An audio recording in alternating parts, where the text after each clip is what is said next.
시편 54편.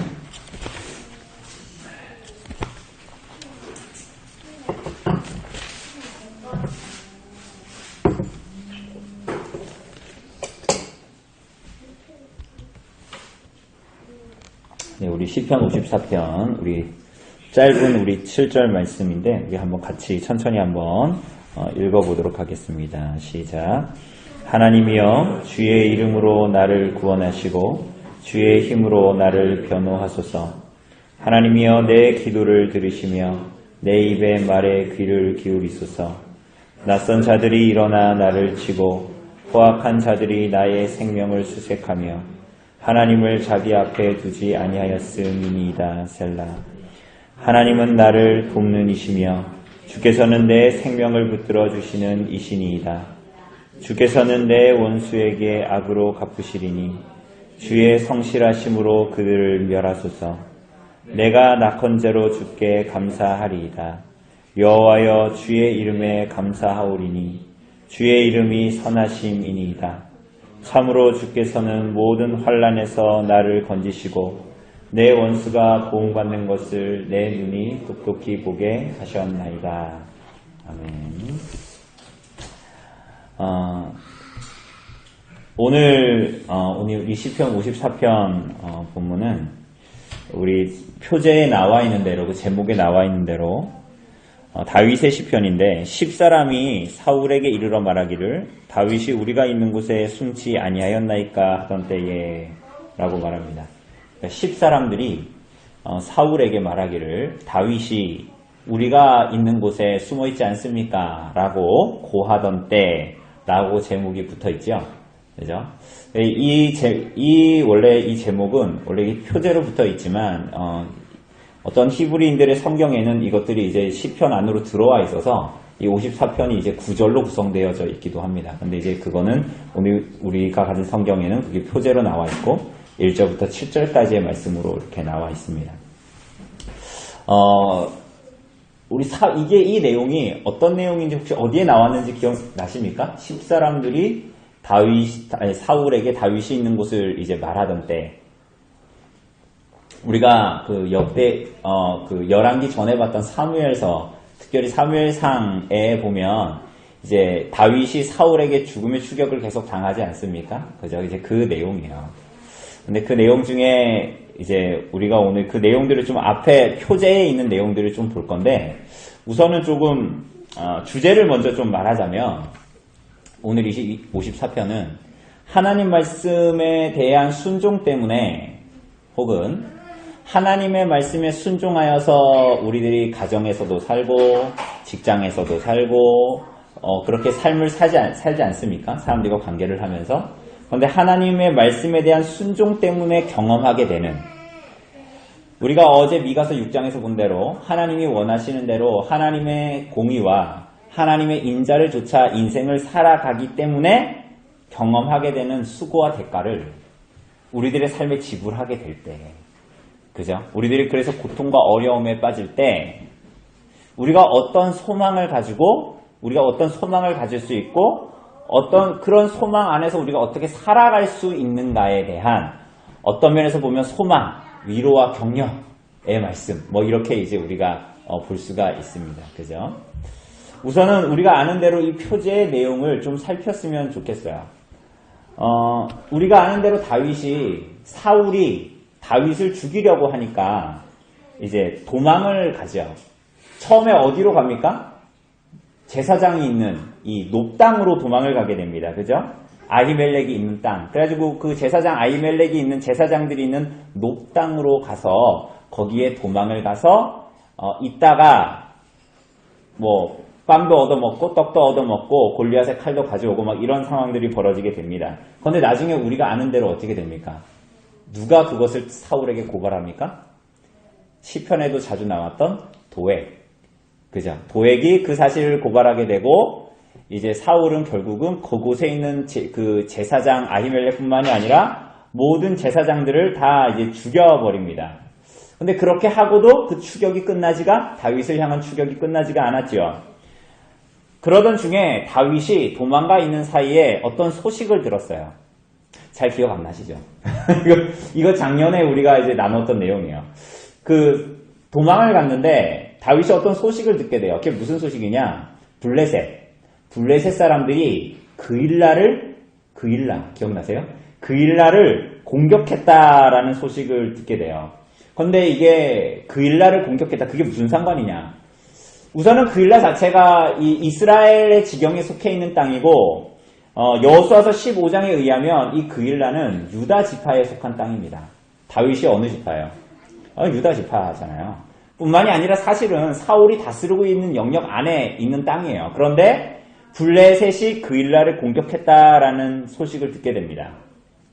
그래서 다윗이 어떻게 하죠? 혹시 불현듯 생각나는 분 있습니까? 그 공격당했다라는 소식을 듣고 나서 다윗이 어떻게 해요? 그일라를 구원하러 갈까 하는 고민을 한 거예요. 그래서 이 사람이 어떻게 하죠? 다윗이 기억납니까? 하나님께 기도합니다. 기도했는데 하나님이 뭐라 그러세요? 블레셋을 치러 가라 라고 했죠. 근데 그 같이 있던 사람들한테, 그 아둘람굴에 같이 있던 사람들한테 야 가자. 그래 그 사람들이 뭐라 그래요?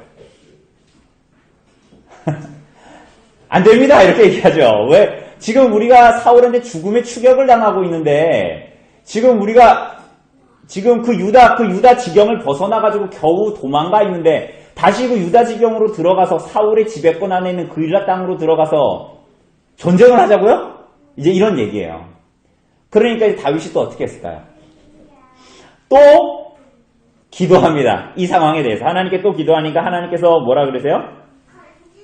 똑같은 말씀으로 말씀하시고 다윗이 블레셋을 치러 그일라로 가서 공격을 하고 어떻게 돼요? 승리하고 가축들도 다 데리고 오고 그런 상황들이 벌어집니다.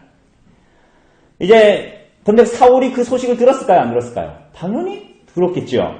그래가지고 이제 사울이 이제 다윗이 어디에 있는가에 대한 소식을 듣고 그를 공격하러 갑니다. 근데 그걸 어떻게 알았을까요? 다윗이 어디에 있는지 어떻게 알았을까요?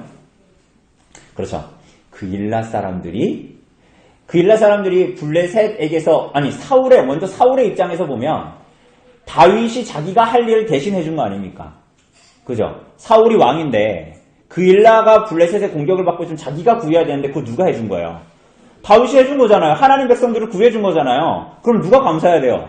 사울이 감사해야 되겠죠? 그런데 오히려 그 소식을 듣고 사울은 다윗을 추격하려고 하지요. 그럼 이 다윗이 고민이 될 거예요. 무슨 고민이세요? 그 본문에 보면 다윗이 묻습니다. 그일라 사람들이 나를 저 사울에게 넘겨줄까요? 안 넘겨줄까요? 이렇게 물어봅니다. 그죠? 이 아히멜렉의 아들 아비아달이 와서 도망올 때 한 명만 도망갔잖아요. 그 녹당에서. 그런데 그 사람이 갖고 올 때 에봇을 갖고 왔거든요. 그 에봇 안에 우림과 둠밈이라는 하나님의 뜻을 지금은 우리가 모양도 제대로 알 수 없는 그것을 가지고 있었거든요. 그래서 하나님의 뜻을 물어보니까 어떤 일이 벌어져요? 그일라 사람들이 너를 어떻게 할 거다? 넘겨 줄 거다라는 얘기를 듣게 되죠. 그러니까 아마도 우리가 그때 그 말씀 나눴지만 아마 이 그일라 사람들도 녹당에서 다윗을 받아줬다가 다윗에 대해서 함구하고 있다가 전부 다 학살당했다는 소식을 그일라 사람들도 알고 있었을까요? 없었을까요? 당연히 알고 있었겠죠. 어떤 면에서는 두려웠을 수도 있어요. 그래서 다윗은 결국은 그일라를 떠나서 십한무지로 도망을 가게 됩니다. 십한무지로 도망을 가게 되고 그곳에서 그와 함께한 식솔들이 600명이었습니다. 근데 황무지로 도망갔어요. 황무지. 그러니까 메마른 황무지. 광야죠, 광야. 그러니까 그야말로 먹을 것도 없고 의지할 것도 없고 오직 하나님께로부터만 뭔가를 받을 수 있는, 우리가 어제 본문에서 본 대로 에돔 광야에 물이 있을 수 없는 것처럼 비가 오기 전에는 아무것도 기대할 수 없는 곳으로 이제 들어가게 됩니다. 그럼에도 불구하고 또 한 번 이 사람들이 10사람들이 다윗을 고발하게 되고 마온 황무지에 있는 다윗을 고발하게 되고 또 이제 도망을 가려고 하는데 거의 포위가 돼서 거의 절체절명의 순간 가운데 있었는데 무슨 일이 벌어져요? 참 하나님의 섭리는 참 아이러니합니다. 이스라엘에 누가 쳐들어와요? 블레셋이 쳐들어오니까 어떻게 돼요? 사울이 그 포위하고 있다가 다윗을 잡지 못하고 다시 이제 돌아가게 되는 그런 일들이 벌어지게 됩니다. 그러니까 이 그일라 사람들은 다윗을 배반했지만 하나님은 그를 다윗을 사울에게 넘기지 않고, 심지어는 이 그일라 사람들은 다윗에게 속한 사람들임에도 불구하고 다윗을 사울에게 넘기려고 했죠. 아까 얘기한 대로 우리가 본 대로 22장과 26장에 두 번이나 다윗을 배반하는 사건이 일어나게 됩니다. 이런 가운데에서, 그러니까 다윗은 지금 이 상황 가운데 이 시편을 이때를 기억하면서 시편을 쓴 건데, 다윗의 삶은 그럼 어떤 겁니까? 다윗이 지금 어떻게 했던 거예요? 하나님 말씀에 순종해서 그일라 사람들을 구조했고, 그죠? 그래서 그 하나님의 말씀에 순종한 다윗 때문에 그일라 사람들은 살았잖아요. 하나님의 은혜를 다윗을 통해서 받은 거죠. 그런데 이 그일라 사람들, 이 10사람들은 다 어떻게 한 거예요? 이래서 머리 검은 짐승은 거두는 게 아니라고. 그렇게 은혜를 베풀었는데 어떻게 한 거예요? 두 번이나 다윗이 어디에 있다라는 것을 사울에게 고발합니다. 왜요? 나의 유익과 나의 안정과 나의 편안을 위해서 이제 그런 일을 이제 했던 거죠. 그래서 이 다윗은 코앞의 위기가 닥친 이 위기 앞에서 하나님께 기도합니다. 구해달라고, 정말로. 여러분, 하나님이 여러분에게 은혜를 주실 때 무엇을 통해서 은혜를 주신다 그랬어요? 은혜의 방편이 세 가지가 있죠. 그게 뭐예요? 말씀과 성례와 기도죠. 이게 하나님께서 우리들에게 은혜를 주시는 일상적이고 보편적인 은혜, 약속된 은혜죠. 그러면 여러분 혹시나 여러분 요나의 뱃속에 들어가면 말씀과 성례와 기도를 우리가 붙들 수 없잖아요. 기도는 붙을 수 있겠네요. 여러분 그럴 때 우리는 하나님은 어떻게 우리에게 은혜를 주실까요? 어떻게 은혜를 주실까요? 하나님은 이 세 가지를 통해서만 은혜를 주실 수 있을까요? 그렇지 않아요. 이것을 뛰어넘는 초월적인 하나님의 능력으로 은혜를 주실 수 있습니다. 그죠? 다윗에게도 마찬가지예요. 하나님께서 다윗에게 좋은 사람을 붙여주시고 일상적인 평상적인 방법으로 다윗을 도와줄 수 있는데, 지금 이 다윗이 들어가 있는 곳은 어디예요? 그야말로 황무지예요. 사람도 없고 붙들 것도 없는 것이죠. 오직 하나님께로부터만 오는 도움만을 구할 수 있는 곳에 있는 거예요. 그러니까 다윗이 지금 이 고백을 하는 것은 되게 낭만적으로, 내가 뭐 돈도 있고 내가 힘도 있고 이래가지고 내가 이 위기를 타개할 수 있지만 그래도 내가 성도인데 하나님을 구해야지, 이런 게 아니라는 거야. 정말로 하나님밖에 도움이 없어서 하나님께 매달리고 있는 거예요. 지금 다윗은 모든 사람들로부터 배반당했어요. 쉽게 얘기하면 우리 성도들한테도 배반당했어요. 지금 다윗이 그런 상황입니다. 그래서 1절, 2절에 보면 다윗이 호소를 합니다. 구해 주십시오. 하나님이 판단해 보십시오. 들으십시오. 귀를 기울여 주십시오. 라고 합니다. 특히 1절을 보면 하나님이여 주의 이름으로 나를 구원하시고라고 하죠. 그죠? 여기서 주의 이름이라는 것은 주님의 속성, 주님의 어떠하심, 이런 걸 얘기할 때 주의 이름이라고 얘기합니다. 그 주의 권세 뭐 이런 걸 여기서는 얘기하는데, 그래서 이게 하반절에 보면 주의 이름으로 나를 구원하시고 주의 힘으로 나를 뭐 하소서? 변호해달라고 하죠. 그러니까 여기서 주의 이름은 주의 힘, 그 하반절에 나온 주의 힘과 평행을 이루는 것입니다. 주님께 그러니까 나를 구해달라는 거예요. 주님밖에 없습니다. 이렇게 이제 주님께 구하는 겁니다. 근데 왜 이렇게까지 하나님께서 구해주셔야 합니까? 왜 이런 일들이 벌어졌습니까? 라고 얘기할 때, 왜 하나님이 이게 나를 구해주셔야 마땅합니까? 라고 얘기할 때 3절에 보면 뭐라 그래요? 낯선 자들이 일어나, 이렇게 시작하죠? 근데 이게 원문에는 왜냐하면 이렇게 시작합니다. 왜냐하면 왜 하나님이 내 말을 기울여 들으시고 나를 들어주시고 나를 구원해 주셔야 하냐면, 왜냐하면 낯선 자들이 일어나서 나를 치기 때문입니다. 이렇게 얘기하죠. 낯선 자들 누구예요? 낯선 자들. 여기서 낯선 자들이라는 이 말은 다르게 번역하면 오만한 자들, 주제넘은 자들이라고 번역할 수 있어요. 또 뒤에 나오는 사람들은 어떤 사람들이에요? 오만한 자들이 일어나 나를 치고 어떤 사람들? 포악한 사람들이 나의 생명을 수색합니다. 그러니까 오만한 자, 그러니까 낯선 자와 포악한 자, 오만한 자와 이 포악한 자가 연장선상에 있게 되는 거야. 뭐 나중에 보면 이사야서나 에스겔서나 보면 이 낯선 자들과 포악한 자가 언제나 쌍을 이루면서 나오는 곳들이 있습니다. 구약에. 그런데 이 사람들이 똑같은 말이라는 거예요. 시니까 이걸 반복하는 거예요. 이 낯선 자들, 오만한 자들이 곧 포악한 자들입니다. 그런데 이들이 다윗을 공격하는 이유가 뭐라 그래요? 3절 하반절에 보면 하나님을 자기 앞에 두지 아니하는 자들입니다. 그러니까 이 낯선 자들과 포악한 자들은 왜 오만하고 왜 포악한가 하면 이들은 하나님을 앞에 두지 않는 자들, 하나님을 자기 앞에 둔다라는 말은 무슨 말입니까? 하나님의 법에 순종하기 위해서 하나님을 따른다라는 말이에요. 하나님을 둔다라는 것은. 그죠? 여러분, 그래서 십계명의 첫 번째 계명이 뭐예요? 십계명에서 첫 번째 계명. 너는 나 외에 다른 신을 내게 두지 말라. 둔다. 하나님의, 여기서 다른 신을 내 앞에 두지 말라. 내 얼굴 앞에 두지 말라라는 것. 자기 앞에 하나님을 둔다라는 것은 하나님의 얼굴 앞에서 행한다라는 것을 말하는 거잖아요. 그죠? 그런데 이 오만한 자들과 포악한 자들이 다윗을 공격하는 이유는 이와 반대로 하나님을 두려워하지 않고 하나님의 계명을 무시하고 하나님의 뜻을 무시하는 불경건함.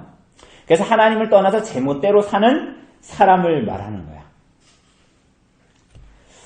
그래서 이 델리치라는 이 신학자는 이 부분을 이렇게 해석했어요. 다윗의 생애와 연관해 보면 이 델리치가 한 말이에요.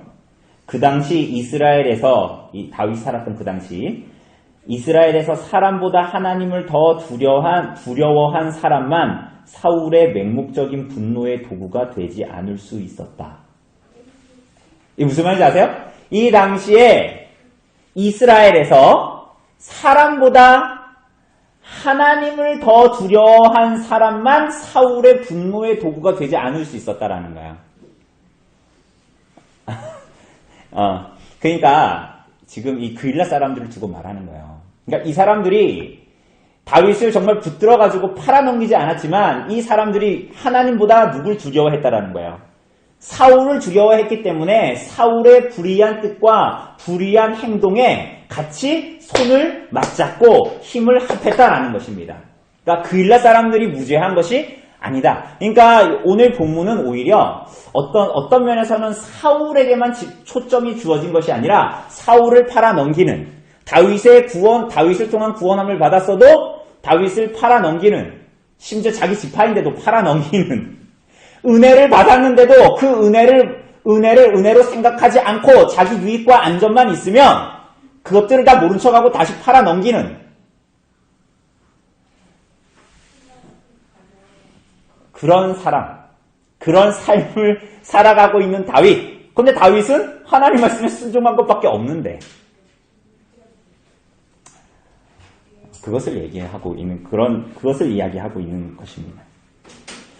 이렇게 하나님께 구원해 주십시오. 하나님 말씀에 순종했는데 하나님 말씀에 순종해서 저렇게 은혜를 받은 사람들은 오히려 나를 대적하고 나의 생명을 위협하는데 저들과 손을 맞잡습니다. 라고 하는 이 호소는 4절부터는 이 하나님을 향한 신뢰와 고백과 선언으로 이어집니다. 그래서 4절의 본문은 원래 보라 이렇게 시작합니다. 보라라고 시작하면서 하나님은 나를 돕는 이시며 주께서는 내 생명을 붙드는 이십니다. 앞에 1절에서 3절에서 나왔던 원수들, 하나님의 말씀에 순종하지 않는 위선자들의 어떠함과 대조를 이루죠. 그래서 원수들, 위에서 나오는 이 원수들은 생명을 노리는 자로 나타나죠. 3절에 보면 다윗의 생명을 노리는 자. 그런데 4절에서는 오히려 반대로 보여요. 하나님께서 뭐 하시는 분이야? 생명을 붙들어 주시는 자.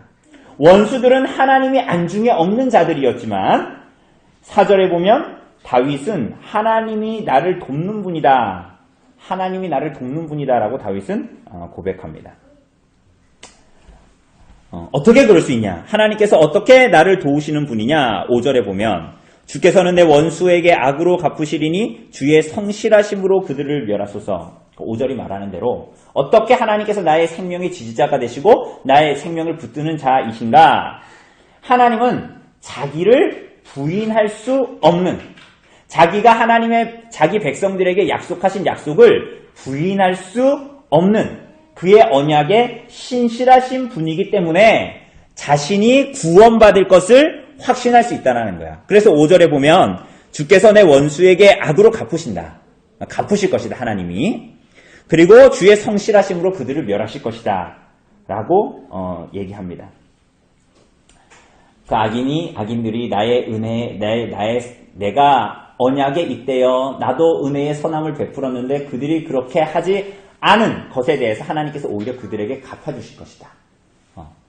다르게 얘기하면 이 사울과 그 길라 사람들이 다윗의 생명을 위협하려고 했잖아요. 그죠? 근데 내가 그것을 그대로 갚지 않지만 하나님께서 그들이 나에게 주려고 했던 죽음을 대갚아 주실 것이다. 뭐 이렇게 얘기합니다. 그때 다윗은 무엇을 하겠다라고 합니까? 6절에 보면 내가 낙헌제로 주께 감사하리이다. 이게 낙헌제라는 것은 뭐냐면요. 성소에서 화목제 제물과 함께 감사로 드려진 일종의 이게 감사제사라고 볼 수 있습니다. 그래서 감사하는 마음으로 자발적으로 드리는 제사, 그걸 이제 여기서 보면 낙헌제다라고 얘기합니다. 다윗은 순전하고 자원하는 감사의 제사를 드릴 것이다. 그런데 여기서도 굉장히 이게 중요합니다. 뭐냐 하면 지금 다윗은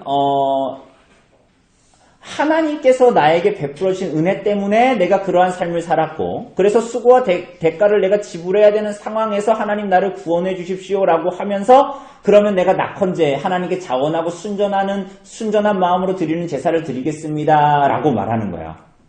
맞죠? 그러니까 이것은 내가 하나님이 날 어떻게 나 뭐 해주시면 내가 뭐 해드릴게요? 이런 유가 아니라는 거예요. 그죠? 은혜로 사는 삶 가운데에 어려움이 처해졌을 때 하나님이 나를 이 가운데에서 하나님의 신실하심으로 약속대로 나를 구원해 주신다면 내가 자원하고 순전한 마음으로 주님께 감사의 제사를 드리겠습니다. 라고 고백합니다.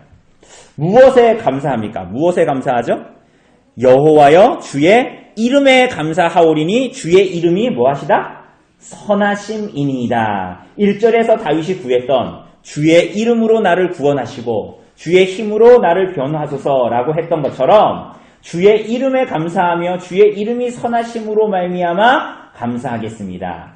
하나님께서 이렇게 주의 능력과 힘으로 나를 이 어려운 가운데에서 구해주시는데 그것은 이방 신들처럼 어떤 능력이 있는 신이 아니라 내가 뭘 빌어가지고 하나님이 날 도와주시는 것이 아니라 1절에서 6절이 말하고 있는 언약에 신실하신 하나님이시기 때문에 그 언약의 이름을 나에게 주셨고 그 언약의 이름 안에서 나를 불러주셨기 때문에 그분의 인자하심으로 인해서 내가 주님께 감사하겠습니다. 이렇게 얘기하는 거야.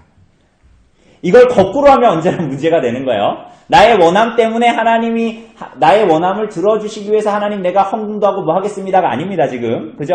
하나님께서 먼저 나를 언약 백성으로 불러주셨고 언약의 삶을 살아가는데 은혜로 삶을 살아가는데 말씀 때문에 닥치는 어려움 때문에 하나님 나를 여기서 구해주시면 내가 더욱더 하나님을 향해서 자원하고 순전한 신령으로 낙헌제를 드리겠습니다. 이렇게 얘기하는 거예요.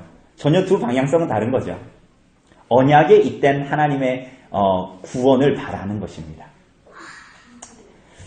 7절에서 다윗은 그래서 거기에 대해서 또한 확신합니다. 왜냐하면 이라고 또 시작해요. 이게 사실 7절도 왜냐하면이라고 시작합니다. 왜냐하면 감사의 구체적인 이유 그리고 이렇게 하나님을 붙들 수 있는 이유가 뭐냐? 참으로 왜냐하면 주께서는 모든 환난에서 나를 건지시고 내 원수가 보응받는 것을 내 눈이 똑똑히 보게 하셨나이다 라고 말합니다. 근데 이 말은 사실은 이 7절의 말씀은 우리가 사실은 다윗의 생애를 기억해보면 잘 알 수 있어요. 이게 다윗이 사울에게 부름받기 전에 원래 뭐 했어요? 원래 뭐 했습니까? 양쳤어요. 그런데 사울에게 가서 뭐라 그랬어요? 너 지금 전쟁할 수 있겠냐? 그러니까 뭐라 그래? 하나님께서 날 도와주셔서 내가 저 양을 곰이 물어가려고 할 때, 사자가 물어가려고 할 때도 하나님께서 나를 보호하셔서 내가 저들을 치고 내 양들을 보호했다. 이렇게 얘기하잖아요. 그죠? 그 이후에도 다윗의 삶, 골리앗 사건 이후에도 하나님께서 다윗을 어떻게 보호하셨는가를 다윗은 깊이 누리고 있었다라는 거예요.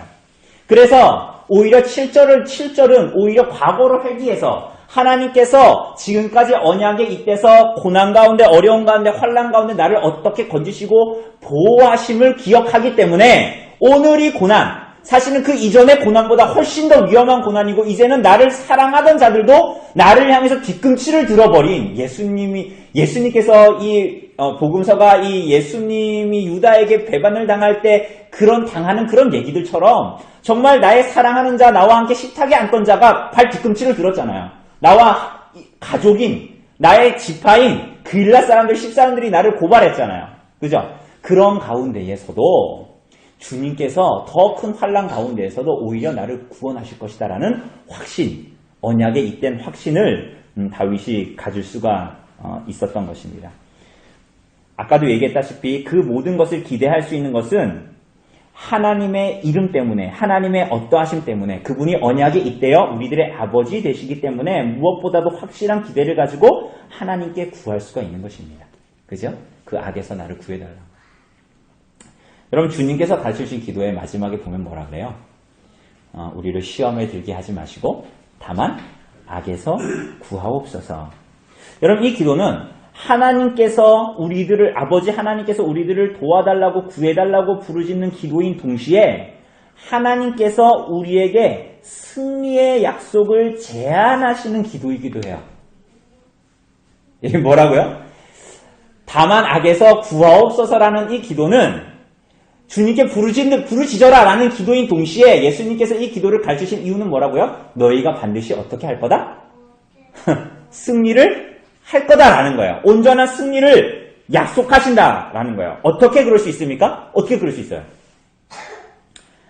하나님의 이름의 본질을 나타내시는 예수 그리스도 안에서 이 승리가 주어지기 때문에 예수님께서 이 시험들 가운데서 악에서 너를 구해낼 거다라는 약속을 하신 거예요, 우리들에게.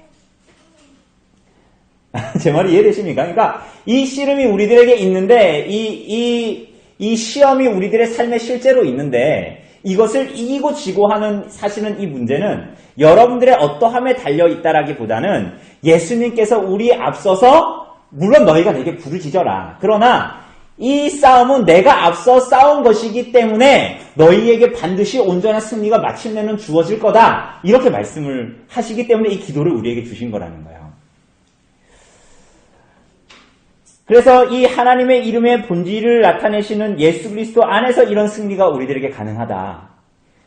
하나님의 아들께서 사탄과 죄를 이기셨기 때문에 우리도 하나님 원수뿐만이 아니라 하나님의 말씀이 아닌 이 세상과 원수의 가치를 따라 살아가는 사람들과의 싸움에서도 하나님께서 우리를 보호하시고 분명히 이기게 하실 것이다 라는 거예요. 어떻게 그렇죠? 예수님께서 실제로 이 땅에 오셔서 시험을 받으셨고 그분이 육신을 입고 이 땅에 사셨기 때문에 누구보다도 우리들을 동정하시는 분으로, 그죠? 우리를 체휼하시는 분으로 계시죠. 뿐만이 아니라 그 악한 자들의 공격에 대항하는 것이 어떤 것인지 누구보다도 잘 아시기 때문에 예수님께서 우리들에게 필요한 것이 무엇인지를 알게 아시죠. 그래서 우리들이 이 땅을 살아가면서 때로는 도저히 내가 이길 수 없는 시험과 싸움 앞에서 내가 하나님께 구하지 않을 때는 정말 세상 사람들처럼 똑같이 반응하기 시작하는 거야. 그런데 우리들의 삶에 아주 가끔 정신을 차릴 때 내가 그런 시험 가운데에서 이번에 주계신방할 때 32편 말씀대로 하나님을 찾고 하나님을 구할 때 내가 그래도 경건해요 이렇게 숨기지 않고 하나님 나에게 도움이 필요합니다. 내가 사랑해야 되는데 사랑하지 못하고 하나님을 기뻐해야 되는데 기뻐하지 못하고 저 사람을 사랑해야 되는데 사랑하지 못합니다라고 하나님 앞에 도움을 요청할 때 우리들 안에 없는 비상한 능력이 생기지요. 그죠? 우리가 하나님께 구할 때 그 예수 그리스도께서 나에게 주신 사랑의 무언가를 더욱 깊이 깨닫게 되고 그럴 때에 내가 안을 수 없는 사람을 안게 되는 비상한 능력을 얻게 됩니다. 사실은 그것을 우리가 가끔 경험할 때 그것은 우리들 안에 있는 능력이 아니다라는 것을 사실은 우리들이 경험하게 되죠. 이것은 내 안에 없는 건데 위로부터 오는가? 어떻게 이런 일이 일어날 수 있습니까? 하나님께서는 그리스도가 낮아지신 상태에서 겪는 모든 환난 가운데에서 예수님을 건지실 것이고 예수님은 그 건지실 것을 확신하셨죠. 예수님께서 이 땅에 살아가시면서 성육신부터 십자가에 달려 죽으시고 장사할 때까지 그 모든 공생의 기간 동안 예수님께서는 이 모든 죽음을 통해서도 하나님께서 나를 들어 일으키시고 인도하실 거라는 확신, 나를 이곳에서 건지실 것이라는 확신을 가지고 있었죠. 어떻게 그러실 수 있었습니까? 예수님은 누구보다도 하나님 아버지를 아시는 분이었기 때문에 그렇죠. 성경은 만물이 그리스도 발 아래 놓이게 될 것이라고 말하죠. 근데 그게 지금 우리들 눈앞에 보입니까? 안 보입니까? 보이지 않죠. 우리는 아직 그 두 눈으로 그것을 보지 못했지만 결국은 그리스도께서 모든 원수들을 그의 발등상 삼으실 때까지 다스리실 것이고 그리스도께서는 그가 원수들에게 대하여 소원한 것이 이루어질 것을 확신하십니다.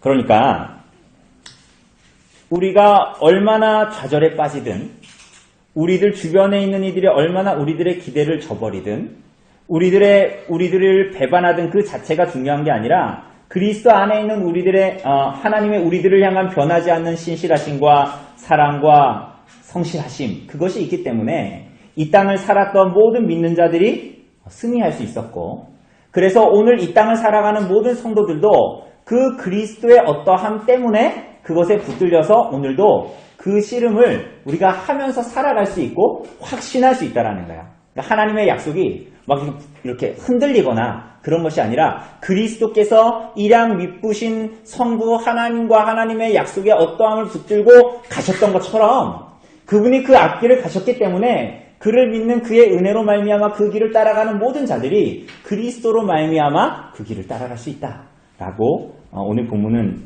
이야기합니다. 그래서 하나님의 말씀을 믿고 하나님의 말씀이신 그리스도를 믿음으로 그분의 이름으로 기도함으로 죄에서 승리할 수 있고 악을 악으로 갚지 않고 그렇게 죄를 이길 수 있고 그렇게 배신과 배반 앞에서도 죽음의 위기 앞에서도 하나님께 기도하고 아뢰게 할 수 있었던 거죠.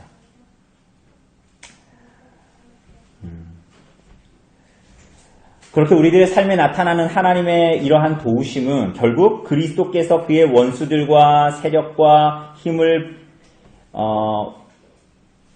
지배해 나가는, 이겨나가는 과정으로 우리들에게 보여지기 때문에 우리는 그 안에서, 그 경험들 안에서 위로를 경험하게 됩니다. 디모데후서 4장 17절 18절 말씀을 보면 이렇게 기록되어져 있습니다. 나를 사자의 입에서 건져주신 주께서 나를 모든 악한 일에서 건져내시고 또 그의 천국에 들어가도록 구원하시리라 라는 말씀이 있어요. 근데 이 말씀처럼 그리스도의 도우심이 이 땅을 살아가는 우리들에게 기이한 빛 가운데 들어가신 그리스도로 말미암는 능력과 위로를 경험하여 이 땅을 살아가게 되고 가게 하고 그래서 우리들의 구원과 하나님 나라에 대한 소망을 붙들고 이 땅을 살아가게 합니다. 그렇죠? 우리가 좀 이것을 붙들고 이 땅을 좀 살아갔으면 좋겠습니다. 우리들의 삶에 나타나는 배신과 배반. 어떨 때 배신과 배반이에요? 하나님의 말씀에 순종하여 살아갔음에도 불구하고 때로는 내가 인자와 자비를 베풀면서 내가 받은 은혜 때문에 그렇게 베풀었음에도 불구하고 돌아오는 것은 그와 전혀 상반되고 때로는 나를 향한 배신과 고발, 모함들이 판칠 때 그 길을 먼저 가신 분이 누구시라는 거예요? 예수 그리스도이시고 그분이 그렇게 성부 하나님을 알고 그분의 어떠하심을 알고 그분의 약속을 붙들고 그 길을 가신 것처럼 오히려 그 약속의 본체이신 그리스도를 믿는 모든 자들이 그 일들이 확실히 그리스도의 삶에서 일어난 것처럼 우리들의 삶에서도 그 구원이 일어날 줄을 확신하고 낭망하지 않고 포기하지 않고 그 은혜에 붙들린 삶을 계속적으로 살아갈 수 있고 구원을 무엇보다도 확신할 수 있다라고 말합니다. 그러므로 우리가 여전히 이 땅을 살아가면서 우리가 어제 미가서 본 대로 주님의 공의를 붙들고 주님께서 내게 보이신 인자를 붙들고 살아가는 것이 때로는 손해 같고 그거 아무리 베풀어줘도 밑빠진 두 개 물붓기 같아도 그렇지가 않다. 하나님께서 그 모든 것을 갚으실 것이고 그것을 오히려 악으로 갚는 모든 자들에게 하나님께서 갚으실 것을 그 심판을 준비하시고 그 과정들을 통해서 하나님의 뜻을 이 땅 가운데 이루실 것이다. 근데 그것은 될 수도 있고 안 될 수도 있는 것이 아니라 그리스도께서 오신 것처럼 그리스도께서 부활하신 것처럼 확실하신 것이고 그분이 올라가신 그대로 다시 오실 것을 믿는 믿음처럼 오늘도 우리들은 그 믿음을 가지고 이 땅을 살아갈 수 있다. 근데 그 믿음은 허황된 것이 아니라 무엇보다도 확실한 것이다. 라는 것을 말합니다. 그것 때문에 오늘 우리가 이 땅을 살아가는데 여전한 위로가 있게 되는 것이죠. 우리가 좀 이 시간에 기도할 때 이렇게 기도했으면 좋겠습니다.